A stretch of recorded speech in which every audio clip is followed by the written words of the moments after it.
እኔ እንድቀየር አእምሮዬ ነው መቀየር ያለበት። አእምሮዬ እንዲቀየር ሐሳቦቼ፣ ስሜቶቼ፣ እምነቶቼ፣ ልማዶቼ ነው መቀየር ያለባቸው። እነዚህ የሚቋጠራቸው ደግሞ እና ያጠፈናል። የመጀመሪያ የለውጥ ደረጃ፣ ሁለተኛ የለውጥ ደረጃ ፓራዳይምን ይወዳል። ሰኞ ጀምራለሁ፣ አዲስ ዓመት ጀምራለሁ። ጭንቀታም ፓራዳይም ካለ፣ ተስፋ የቆረጠ ፓራዳይም ካለ፣ ስራ የለም የሚል ፓራዳይም ካለ፣ ገንዘብ ያለ ፓራዳይም ካለ፣ ጊዜ አልፎኛል የሚል ፓራዳይም ካለ ድራሽ ነው የሚያደርግ። ህልሙ ለማሳካት ስትወስን ምንም ነገር የለም። ህልሙ ለማሳካት ቆርጠህ ከተነሳህ ግን ህይወቴ እንዲቀየር እኔ ነው መቀየር ያለብኝ። እኔ እንድቀየር አእምሮዬ ነው መቀየር ያለበት። አእምሮዬ እንዲቀየር ሐሳቦቼ፣ ስሜቶቼ፣ እምነቶቼ፣ ልማዶቼ ነው መቀየር ያለባቸው። እነዚህ የሚቋጠራቸው ደግሞ ፓራዳይም ነው። ፓራዳይም እጃችን፣ እግራችን፣ አእምራችን ሁሉ ነው የሚቋጠረው። እረፍት አይሰጥም። ሐሳባችን ይቋጠራል። አሁን የእቅድ ህልም አይነት ስታስቀምጥ ፓሪዬ ምን ነው የሚለው? የስ ካንተ ጋር ሆኖ ነው የስ አውጭ ማን አሳካታለህ ምናምን ነው የሚለው። ምክንያቱም በሳምንት ያስረሳል። ብዙ ኤክሳይትመንት ስለሌለው የእቅድ ህልም አይነት ወዲያው ነው የሚረሳው። እዚህ ቤት የምናስተምረው ህልም አይነት የምኞት የህልም አይነት ነው፣ የፍላጎት። ሁሌ የምሰጠው ኤግዛምፕል አለ። ህፃን ልጅ ሲጠይቅ አይኑን አፍጥጦ ነው የሚጠይቀው። ኳስ ከፈለገ ምን ፓፓ ማማ ኳስ ግዙልኝ ላይክ ሲጠይቅ ከነ ሙሉ ፍላጎቱ ነው የሚጠይቅ። እምነት አለው እንደሚያገኝ። ካደገ በኋላ እንዴት ነው የሚጠይቀው? ይመጣልና አይ ችግር የለውም ካልተመቸ ችግር የለውም ካልሰጠኝም ችግር የለም ጀስት ለመጠየቅ ብዬ ነው። ኦሬዲ ራሱን ከልክሎ ነው የሚመጣው ሰው። ስለዚህ ተከልክለህ ትሄዳለህ። ኦሬዲ ራስህን ከልክላል፣ ስለዚህ ትከለክላለህ። አሁን የመመኘት ክህሎታችን የሆነ ሰዓት ነው የምናጥፈው። ጥናት የሚያሳየው አንድ ህፃን ልጅ በ5 ዓመቱ የመመኘት አቅሙ፣ የፍላጎት አቅሙ 95% ኦን 95% ኦን ነው። 12 ስትደርስ 50% ይጠፋል። 21 ስትደርስ ከ5% በታች ነው የሚቀረው። ህፃን ልጅ ምን ነው የምትፈልገው ስትለው ይጠቅማል አይጠቅም አያውቅም። ግን ዶክተር፣ ፓይለት፣ ምናምን፣ ኳስ፣ ብስክሌት የመጠየቅ ችግር የለበትም። ግን 10 ሲጠይቅ ወላጅ ሲቀጣው፣ ትምህርት ቤት ሲሄድ አና የምልህ ስማ ሲባል የሆነ ሰዓት ይሄ የመመኘት የመፈለግ አቅም ይጠፋል። ካላጠፋው ሄሊኮፕተር ሰራለህ፣ ካላጠፋው እዳውን ትከፍላለህ፣ ትርፍ ታመጣለህ፣ ካላጠፋው ሞባይል ሰራለህ፣ ዩቲዩብ ሰራለህ። አሁን የምኞት አቅም አለ። ምናብ የሚባል የአእምሮ ካለን ድረስ ይሄ መንፈሳዊ ኃይል በውስጣችን የሚያልፍ እስካለ ድረስ መመኘታችን አይቀርም። እነዚህ እኮ ነው የሚጋጩ። ፓራዳይም አለ። ፓራዳይም ምን ነው የሚለው? ይቅርብህ፣ ቁጭ በል፣ ላይደክምህ፣ ለመቼ ምናምን ከአካባቢ የተከማቸ። በውስጣችን ደግሞ ኃይል አለ፣ ማደግ፣ ማስፋት። we know it። ስለዚህ ሁለቱም ይጋጫሉ። ጉልበት የሰጠነው ያሸንፋል። የምኞት የህልም አይነት you have to relax። ምንድነው መሆን ፈልገው? ምንድነው ማድረግ ፈልገው? ምንድነው ማሳካት ፈልገው? አሁን ሌላ ሰው አይደለም የሚከለክለው፣ የራስ ፓራዳይም ነው የሚከለክለው። የምኞት ህልም ስታልም ፓራዳይም እንዴት ይሄ ነው ፖይንቱ። የምኞት ህልም፣ የፍላጎት ህልም ለማሳካት ስትወስን ህልሙ እንዴት አድርገህ እንደምታሳካው አታውቅም። ይሄ ታወቀ ነው። ብታውቅ ኖሮማ ታሳካው ነበር። ስለማታውቀው ነው ህልም የሆነው። ካሳካው በኋላ ነው እንዴት አድርጎ እንደሚሳካ መናገር የምችለው። ህልምህ ለማሳካት ስትወስን ህልሙ እንዴት እንደምታሳካ አታውቅም። ህልምህ ለማሳካት የሚያስፈልግ ሐሳብ፣ ሰው፣ ትምህርት፣ ልምድ፣ ቦታ አይታየም። የለም ማለት አይደለም፣ አይታየም። ስለዚህ ህልሙ ታስቀምጠዋለህ፣ ትቆይበታለህ፣ ታጠናዋለህ፣ ታነባዋለህ። ስትቆይ ህልሙ አእምሮ ላይ ሲቆይ ወደ ውጤት መቀየር ይጀምራል። ቲጂ አሁን እዚህ ኦቲዝም ማዕከል ከፍታ ብዙ ሰዎች እየረዳች ነው። ስልጠናው ስትወስድ በቃ ኢትዮጵያ ውስጥ ስፔሻል ኒድ ያለው ልጅ ማሳደግ አይቻልም፣ ስለዚህ ከዚህ ሀገር ወጣለሁ ነው የምትለው የነበረች። አሁን በኢትዮጵያ አንደኛ ከሚባሉ ትምህርት ቤቶች ከፍታ ብዙ ልጆች እየረዳች ነው። ይሄ ህልም በውስጧ ነበረ፣ ግን እንደዚህ ይቻላል ስላት ፓራዳይም ተው ዳዊት ልሂድበት፣ ላምልጥበት፣ ይቅርብ፣ እዚህ ምን አታገለ፣ እድገቱ ይቅር፣ ሀብቱ ይቅር፣ ማሸነፉ ይቅር፣ ለሌላ ሰው መትረፍ ይቅር፣ እኔ ሰላሜ ነው የምፈልገው፣ መተኛት ነው። ፓራዳይም እንደዚህ ነው አጀግጅቆም የሚወረውርህ። የምኞት ህልም ላሳካ ብለህ ስትነሳ ፓሩ ያብዳል፣ ፓራዳይም ያብዳል። የእቅድ ህልም ከሆነ 3 ቀን አስረሳሻለሁ ብሎ ዝም አይልም። ምክንያቱም ምን መስላችሁ? አሁን የምታገኘው ስንት ነው? 5000 ያለምከው ስንት ማግኘት ነው? 60000። አሁን ፓራዳይም ይሄ ስንት ነው? 5000። ሐሳባችን የሚቋጥረው ማን ነው? ፓራዳይም። ስለዚህ ሙሉ ቀን የምታስበው ስለምንድን ነው? ስለ 5000። ስሜትህ፣ ልማዶችህ፣ ፓራዳይምህ፣ ሁለንትና ህልም የምታልመው ለምንድን ነው? ለማደግ ነው። ወደ ምን ነው የምታድገው? ወደ ህልሙ ማሳካት የሚችል ሰው። አሁን 5000 ነው የምታገኘው፣ ልታድግ ነው ወደ ምን? ወደ 60000 ማግኘት የሚችል ሰው። አስቀድሜ እንዳልኳችሁ ደስታ ከህልም አይደለም የሚመጣው። ከህልም የሚመጣው ምንድን ነው? እድገት። ደስታ እዚህም አለ፣ ህልም ሲሳካም አለ። እሱ እዚህ ነው፣ እዛም ነው። የህልም ዓላማ ግን ምንድነው? እድገት ነው። ወደ ምን ታድጋለህ? በ5000 ሲጨነቅ ከሚውል ሰው ወደ 60000 ማግኘት የሚችል ሰው። ሐሳቤ ስንት ነው? የ60። ስሜቴ ስንት ነው? የ60። እምነቴ ስንት ነው? የ60። ፓራዳይሜ ስንት ነው? የ60000። መንግስት ልትቀይር ነው። አሁን ያለህ መንግስት የ5000 ነው። ስለዚህ ሙሉ ውሎህ ምንድነው? የምታስበው፣ የምትከፋው፣ የምትጨነቀው፣ የምትሰራው፣ የምታገኘው ስንት ነው? 5000። አሁን ልትቀይር ነው። ወደ ምን? ወደ 60000። የምታስበው 60000 ነው። የምታነበው ለ60000 ነው። የምትሰራው ለ60000 ነው። የምትንቀሳቀሰው ለ60000 ነው። የምትለፋው ለ60000 ነው። የምትነሳው ለ60000 ነው።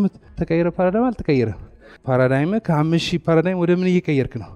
ወደ 60000። አሁን ስትቀየር ይሰማሃል። ልክ ስትቀየር ስትል ፓራዳይም ቅር ይሏል። ልትቀየር ነው። በቃ ቆረጥክ። በቃ ተቀየርን። በቃ አረ ይቅርብህ አለ ክርክር። ፓራዳይም ይዘነው የተፈጠርን አይደለም። ጠዋት ስትነሱ ስሊፐራችሁ የሚቀመጥበት ቦታ አለ። ሌላ ሰው ካንቀሳቀሰው ምንም ጉዳይ ከሆነ አንተ ፓራዳይም የለመድከው ነገር ነው። ፓራዳይም የማይወደው ነገር ካለ ለውጥ ነው። ይሄ ነው የፓራዳይም ችግር።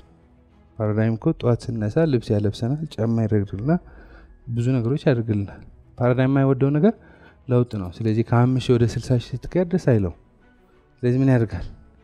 ይታገላል። ትግሉ ከውጭ አይደለም የሚመጣው። ትግሉ 90% ከውስጥ ነው። የራስ ፓራዳይም ደስ አይለው። የራስ ፓራዳይም ደስ እንደማይለው በአካባቢ ያሉ ሰዎችም ደስ አይላቸው። ያንተ ለውጥ ስለማይፈልጉ አይደለም፣ ግን ፓራዳይም ለውጡ ብዙ አይመቸው። ፓራዳይም እንትን ይወዳል። ሰኞ ጀምራለሁ፣ አዲስ ዓመት ጀምራለሁ፣ አጎቴ ገንዘብ ሲሰጠኝ ጀምራለሁ፣ ሀብታም ሰውን ጀምራለሁ። ኖ አሁን ጀምር። አሁን ትልቅ ህልም ስታልም እነዚህ ሁሉ 11 ሰዓት ልትነሳ ነው፣ ልታነብ ነው፣ ቲክቶክ አልትጠቀምም፣ ወሬ አታበዛም፣ እንደዚህ ማለት እነዚህ የሚመቹህ ነገሮች አሉ። አረ ተወኝ እባክህ፣ እኔ ዘና ልበልበት፣ ፈታ ልበል። ይሄ ሰላም ይጠፋል። ይሄ የምቾት ሰላም ምቾት ይጠፋል እንበል ባጭሩ።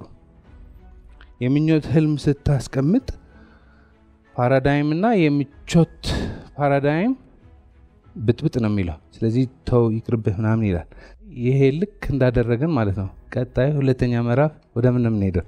ወደ ፓራዳይም። ምክንያቱም ፓራዳይም ካልገባ ህልሙም ያጠፋል፣ ራስህንም ያጠፋል። ይሄ ክላስ ምን ነው የሚባለው? የ21 ቀን ፓራዳይም ሽፍት። ፓራዳይም ማለት ከልጅነታችን ጀምሮ እስከ ዛሬ ድረስ ከእናታችን አባታችን፣ ወንድማችን እህታችን፣ አክስታችን አጎታችን፣ አያታችን ቅድመ አያታችን፣ ጎረቤታችን፣ ትምህርት ቤታችን፣ መስሪያ ቤታችን፣ አለቃችን፣ አስተማሪያችን፣ ስራ ባልደረቦቻችን፣ ትምህርት ባልደረቦቻችን፣ ከቲክቶካችን፣ ፌስቡካችን፣ ከቲቪያችን፣ ከሬዲዮአችን የሰበሰብነው መረጃ ነው። አናውቀውም። ፓራዳይም ጎጂ ነው? ነው። ፓራዳይም ጠቃሚ ነው። ካልነቃንበት ጎጂ ይሆናል። ለምሳሌ ሶሻል ሚዲያ ጎጂ ነው አይደለም። አጠቃቀምህ ነው ጎጂ የሚያደርገው። ፓራዳይም እንደሱ። ፓራዳይም ኢስ ኢምፖርታንት። ለምሳሌ ይሄ ልብስ ስትለብስ ማንም ያለብስህ ፓራዳይም ነው። መልበስ የሚባል ፓራዳይም አለ። ባይኖርን ኖሮ እንደዚህ እንለብስ ነበር። የክራባት ስናሰር እንደሱ ነበር። ጫማ አስበን ለብስ ነበር። ሁሌም ጠይቀው ጥያቄ መጀመሪያ የለበሽው የቀኝ ነው የግራ ጫማሽ? አታስተውሽም? ምክንያቱም ፓራዳይም ነው የሚያለብሰን። 6 ዓመት 7 ዓመት ያለን አባታችን ይሄ በዚህ ልበስ ይልናል፣ እናገለባብጠዋለን፣ እንደዚህ የሰራው ይልናል፣ እናቆላልፈዋለን። ግን 7 ዓመት ወደ 8 ዓመት ስትደርስ አንድ ፓራዳይም ይገነባልሃል። ምን የሚባል? ጫማ መልበስ። ስለዚህ ትለብሳለህ። የማውራት ፓራዳይም አለን። ስንወለድ አማርኛ የሚባል ፓራዳይም አልነበረን። ታስታውሳላችሁ? አማርኛ የምታወራ ምንድን ነው? የአማርኛ ፓራዳይም ሲገነባልህ ነው። አንድ ህፃን ልጅ በልጅነቱ 4 ቋንቋ ካስተማርከው ስንት ቋንቋ ነው የሚያወራ? 4። ከልጅነታችን ጀምሮ እስከ ዛሬ ድረስ ከእናታችን አባታችን፣ አያታችን፣ ቅድመ አያታችን፣ ከመጽሐፍ፣ ከቪዲዮ፣ ከሙቪ፣ ከአካባቢ፣ ከራሳችን ትምህርት፣ ከኤክስፒሪየንስ ብዙ ፓራዳይም አከማችተናል። ያ ፓራዳይም ሀሳባችን ይቆጣጠራል። ያ ፓራዳይም ስሜታችን ይቆጣጠራል። ያ ፓራዳይም ልማዶቻችን ይቆጣጠራል። ያ ፓራዳይም ሁሉ ነገር ይቆጣጠራል። አንዳንድ ጊዜ ምን ያደረኩ ነው ብላችሁ አታውቁም? ለምሳሌ ስትበሉ ሙሉ ጠረጴዛው ምግብ ሞልቷል፣ መሬትም አለ። የት ነበርኩ? so you have to be conscious, you have to be consciously aware። ፓራዳይሙ እንደዚህ አድርገህ ስታየው መመሪያ መስጠት ትችላለህ። አብዛኛው ሰው ፓራዳይም እንዳለው አያውቅም። አሁን ያ ፓራዳይም ምን ይቆጣጠራል? ሀሳባችን ይቆጣጠራል። ጭንቀታም የሆነ ፓራዳይም ካለ ማያስጨንቅ ቀን ዝም ብለን እንጨነቃለን። ሰው የሚመስለው አብዛኛው ጊዜ በውጭው ያለ ምክንያት የሚጨነቅ ነው የሚመስለው። ጭንቀታም የሆነ ፓራዳይም ካለ የምትጨነቅበት ጉዳይ አታጣም፣ የምትከፋበት ጉዳይ አታጣም። ሉክ ይሄ ነው አይደል? ትምህርት ቤት ያልገባ በምን ነው የሚጨነቀው? ትምህርት ቤት ስላልገባ። ትምህርት ቤት ከገባስ በትምህርት ቤት ይጨነቃል። ፊዚክስ፣ ኬሚስትሪ ማን ነው ፕሬዘንቴሽን ይሰራል። ይሄ ትምህርት ይላቅና እኔ ስራ ባገኝ ስራ ባላገኝ ስራ መፈለግ ብቻ ያድርሰኝ ይላል። እዛ ሲደርስስ ስራ ባለማግኘት ይጨነቃል አይደል? እንዴት ነው እዚህ ሀገር ስራ ማግኘት ማንችል? ስራ ያላገኘ በምን ይጨነቃል? ስራ ባለማግኘት። ስራ ያለውስ በስራ በደም ብዛት ሊዘኝ ነው በዚህ ስራ። ያላገባ በምን ይጨነቃል? ባለማግባቱ። ያገባስ በማግባቱ። ያልወለደ አማራሪ ከሆንክ የምታማርበት ጉዳይ አታጣም ማለት ያለው በራሳችሁ ፈትሹት። ሰሙኑ የተጨነቅ ነው በቃ ስትጨነቅ ማለት ነው የዓለም መጨረሻ እንደሆነ አድርገህ ነው የምትጨነቀው። ከዚህ በፊት ግን የባሰ ፈተና ሳልፈት አቃለ የባሰ ችግር ሳልፈት አቃለ ያ ፈተና ያለ ምንድነው የምትለው የነበረ ፈጣሪ ከዚህች ፈተና ወጣኝ እንጂ እቺ ችግር ካለፈች እኔ አመስጋኝ ነው መሆነው ነው አይደል? ይሄው ጭንቀታም ፓራዳይም ካለ፣ ተስፋ የቆረጠ ፓራዳይም ካለ፣ ስራ የለም የሚል ፓራዳይም ካለ፣ ገንዘብ ያለ የሚል ፓራዳይም ካለ፣ ጊዜው አልፎኛል የሚል ፓራዳይም ካለ ድራሽን የሚያጠፋ so the first step is ይሄ ፓራዳይም መቀየር አለበት። ይሄ ፓራዳይም ለመቀየር ምን ተጠቀማለን? ህልም። ለምሳሌ ማንኛውም ሰው ማለት ነው ሰርግ ካለ ሰርግ ቤተሰብ ከተሰበሰበ ማለት ነው ይደክመዋል ነው። ሌላ ጊዜ እኮ እና ስራ ካልኮ ወገቤ ጆሮዬ የሆነ ነው የሚለው። ሰርግ ካለ ግን ምን ነው የሚለው? እሺ በቃ ሰው ማገልገል ይወዳል አይደል?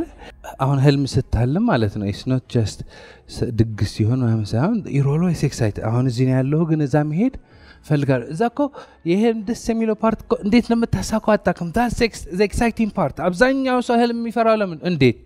እንዴት that's the part you don't know how። ስለዚህ ሁሌ ንቁ ነህ። you're always conscious። ምን ማድረግ ሁሌ ንቁ ነህ። ሁሌ ንቁ ስለሆንክ አይተህ ማታቅ ነገር ማየት ጀምራለህ። ህልምህ ለማሳካት የሚያስፈልግ ገንዘብ አለ። ህልምህ ለማሳካት የሚረዳ ሰው አለ። ህልምህ ለማሳካት የሚያስፈልግ ቦታ አለ። አሁን ማየት ጀምራለህ። ህልም ዶሮ እርባታ መክፈት ሊሆን ይችላል። ከዛ በፊት ዶሮ ማይተህ አታቅም። ዶሮ እርባታ ማይተህ ግን የሆነ ሰዓት ሲመጣልህ ግጥምጥምጥምጥም ይላል። ከዛ ከቤት ስትወጣ ሰፈር ምን ታያለህ? እንቁላል በ10 ብር እንሸጣለን። ዶሮ ብቻ ሳይሆን እንቁላልን መሸጥ ይችላል። የመጀመሪያ ሐሳብ። ከዛ የሆነ ማስታወቂያ ያሰማለህ። ኤልፎራ እንደዚህ ያደረጉ ናቸው ወይ እንደዚህ። ህልሙ ለማሳካት ስትወስን ምንም ነገር የለም። ህልሙ ለማሳካት ቆርጠህ ከተነሳህ ግን ሐሳብ ይመጣል፣ ሰው ይመጣል፣ መንገድ ይመጣል፣ ኦፖርቹኒቲ ይመጣል፣ ግጥምጥምጥም ይላል። that's part you're excited, you're always excited። so የድሮ ፓራዳይም እየደከመ አዲስ ፓራዳይም እየተገነባ ይመጣል። this is what we call a paradigm shift። ፓራዳይም ግን ብቻው አይደለም። ፓራዳይም ምን አሉት? ልጆች አሉት። እነዚህ ደግሞ ምን ይባላሉ? ልማዶች። 5000 የምትከፈል ከሆነ ልማዶች ስንት ናቸው? 5000። አሁን ጧት ተነስተ ድርጅቱ ከኔ ይጠብቃል። የድርጅቱ ባለቤት እኔ ነኝ፣ የድርጅቱ መሪ እኔ ነኝ ስለማት በቃ በተመቸህ ነው የምትነሳው። ቁርስ ትበላለህ አትበላም አይታወቅም። ወረፋ ትይዛለህ፣ ታክሲ ትሄዳለህ፣ ትገባለህ መስሪያ ቤቱ። ለምን አረፈድክ አያልቅም ሰበብህ። እዛ ድርጅት ወሳኝ አይደለም። ብቻ አንድ ቦታ ሰጥተዋል። ብትኖር ባትኖር ልዩነት የለውም። ምሳ ትበላለህ፣ ትመልሳለህ፣ ቡና ትጠጣለህ። ከዛ በቃ ኤክሳይትመንት ጓደኞች ጋር ስትሄድ ወይ ቲቪ ወይ ስትዝናና ብቻ ነው እንጂ ሙሉ ቀን ኤክሳይት አያደርግም። ስለዚህ የምትሰራው ለ5000 ነው። አሁን አለቃህ መጥቶ ና የ50,000 ስራ ልስጥ የ60,000 ስራ ልስጥ። ቀልደኛ 5000 የከፈልክ ባለህበት ኃላፊ ስትሆን ገና ዛ ድርጅት ያለህ ምን ታደርጋለህ? ማቹር ታደርጋለህ እዛ ያለ። ከዛ ማቹር ስታደርግ በሮች ይከፈታሉ። አለቃው ይመጣልና እድገት ይሰጣል። አለቃው ይመጣልና ከኔ ጋር ፓርትነር ሁን ይላል። ሌላ ሰዎች ይመጣልና ኦፈር ያድርጋል። በቃ ማደግ ነው ዋናው። ምንድነው የህልም ዓላማ? ምንድነው? ታድጋለህ። በምን ነው የምታድገው? በሐሳብ፣ በስሜት፣ በድርጊት፣ በተግባር፣ በእምነት፣ በሁለንተና ታድጋለህ። ካደግ ማን ይከለክልሃል? የአብዛኛው ሰው ችግር ምንም ነገር ሳያድግ ብዙ ነገር ይፈልጋል። ይሆን ኮ ነው የምታገኘው። የ5000 አይነት ሰው ከሆንክ 5000 ነው የምታገኘው። የ60,000 አይነት ሰው ከሆንክ የ60,000 ነው የምታገኘው። ስለዚህ ልማዶች ይቀየራሉ። ስለዚህ ሶስተኛ እዚህ ቤት ምን ሰራው? ልማዶቻችን ነው። ስንት ሰዓት ነው የምትነሳው? ስንት ሰዓት ነው የምትተኛው? ስንት ሰዓት ነው የምታነበው? አሸናፊ ሰዎች ያሸንፋሉ፣ ምክንያቱም የማሸነፍ ልማዶች አላቸው። ተሸናፊ ሰዎች ይሸነፋሉ፣ ምክንያቱም የመሸነፍ ልማድ አላቸው። so that's what we work on። አሸናፊ ሰዎች ያሸንፋሉ ብቻ ሳይሆን አሸናፊ ሰዎች የማሸነፍ ልማድ አላቸው። አሸናፊ ሰዎች ተሸናፊ ሰዎች ማድረግ የማይፈልጉት ነገር የማድረግ ልማድ አላቸው። ተሸናፊ ሰዎች ጧት መነሳት አይፈልጉም። ይፈልጋሉ ግን አላርም ሞልቶ ተመልሰው ይተኛሉ፣ ያሳብባሉ፣ ያረፍዳሉ፣ ጊዜ ያባክናሉ፣ ይዝናናሉ፣ ጊዜያቸው ያቃጥላሉ፣ ተዳክመው ይተኛሉ፣ ይሸነፋሉ። አሸናፊ ሰዎችም ልክ እንደ ተሸናፊ ሰዎች ማርፈድ አይጠሉም። ቢያረፍዱ ቢተኙ ቢዝናኑ ደስ ይላቸዋል። ግን አሸናፊ ሰዎች ምን አላቸው? የማሸነፍ ልማድ አላቸው። አሸናፊ ሰዎች መተኛት የፈለጉ ይነሳሉ። ትሄዳለህ፣ ትሮጣለህ፣ ትጠይቃለህ። መጠየቅ ሊከብድ ይችላል፣ ሰዎች ሊስቁብህ ይችላሉ። ግን የማሸነፍ ልማድ አለ። ትጠይቃለህ። ፓራዳይም ዘና በል፣ አረፍ በል፣ አርፈህ ቁጭ በል ኖ በሰዓት ትገኛለህ። ቲክቶክ ጎርጎሪል ታነባለህ። አሸናፊ ሰዎች የማሸነፍ ልማድ አላቸው። ማን ነው የሚያሸንፈው? ራስህን ካሸነፍ ሌላ ሁሉ ነገር ይሸነፋል።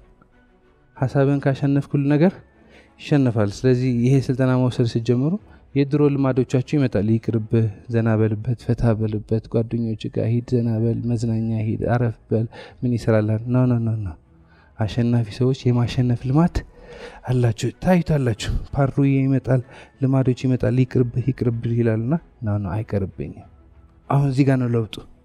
መተኛት የፈለክ ስትነሳ፣ መዝናናት የፈለክ ስታነብ፣ መጎርጎር የፈለክ ስትሰራ፣ ይቅርብኝ ያለ እሄዳለሁ ስትል እንዴ ተቀየርኩ እንዴ ፓራዳይም ይመጣል። ይቅርብ ሰኞ ኖ ያስማማ ነው።